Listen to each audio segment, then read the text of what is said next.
Yeah, you're gonna see a lot of progress here. So Caribbean's been cranking. They're basically getting ready to set the new liner. They put some new stairs in at this end. Just doing a phenomenal job, as they always do.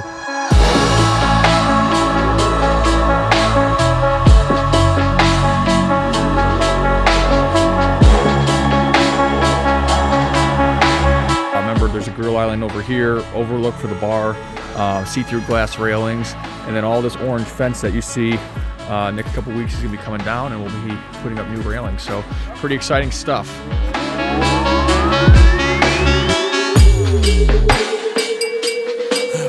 Yeah.